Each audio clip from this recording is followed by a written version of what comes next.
Ok. أعوذ بالله من الشيطان الرجيم بسم الله الرحمن الرحيم الحمد لله رب العالمين والصلاة والسلام على من لا نبي بعده إلى يوم الدين. Chers frères, chères sœurs, assalamu alaikum wa rahmatullahi ta'ala wa barakatuh. Alhamdulillah, aujourd'hui par la grâce de Dieu, nous allons commencer l'alphabétisation en arabe. Et l'objectif de ces cours, c'est pour nous amener à pouvoir lire le Saint-Coran de nous-mêmes. Parce qu'il faut savoir que apprendre à lire le Saint-Coran à travers les transcriptions, c'est pas correct parce qu'il y a certaines phonétiques qui peuvent nous échapper. Chers frères, chères sœurs, comme nous le savons, nous allons commencer d'abord par un premier point. Le point, il s'agirait de mettre la différence entre l'arabe et le français. Quelles sont les différences qui existent entre ces deux langues? Mais tout d'abord, comme l'islam nous recommande, on va commencer d'abord par écrire Bismillahirrahmanirrahim. On va écrire Bismillahirrahmanirrahim. Ok. D'abord, pour comprendre mieux ce qui est la différence entre les deux, nous allons commencer à faire un tableau. Je fais un tableau. Je divise le tableau en deux grandes parties. Je mets ici français,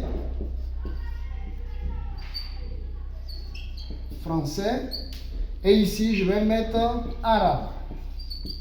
Ce qui voudrait dire qu'il y aura les différences ou bien la particularité du français par rapport à l'arabe va s'inscrire ici, de l'arabe par rapport au français va être écrit ici. D'abord, tout d'abord, lorsque nous devons étudier la langue arabe, nous devons nous dire que l'arabe et le français n'ont pas la même direction.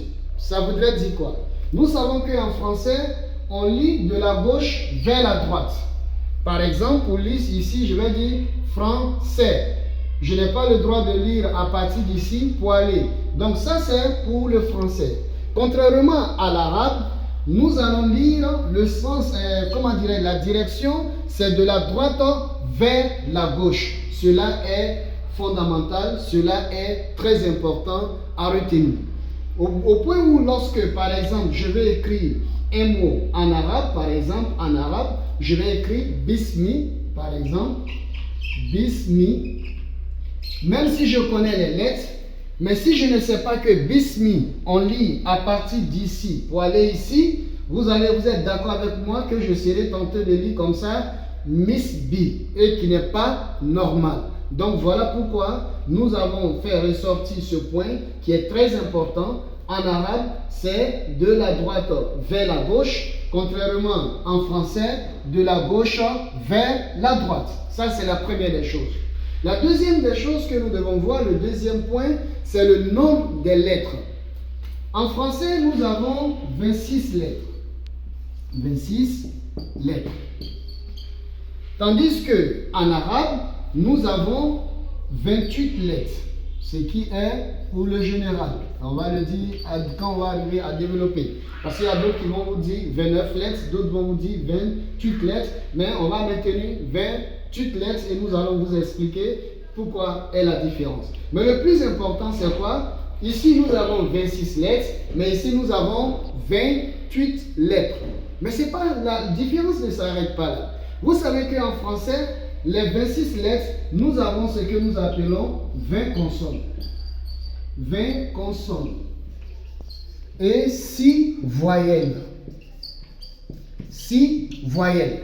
Donc, en français, la particularité de la langue française est que nous avons non seulement 26 lettres, mais les 26 lettres sont composées de consonnes et de voyelles. Contrairement à l'arabe, les 28 lettres sont considérées tous comme des consonnes. Excusez-moi. Voilà.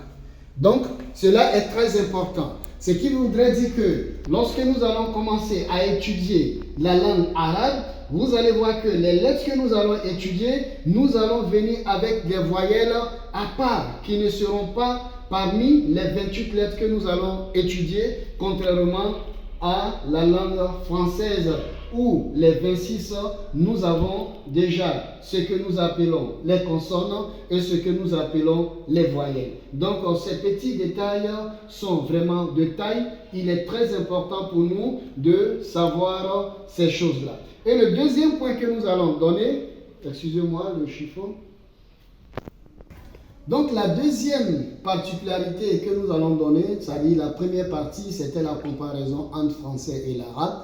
Mais la deuxième partie, nous allons parler de la particularité de la langue arabe. Ce que nous devons, comment dirais-je, voir, à ce dont nous devons faire beaucoup attention.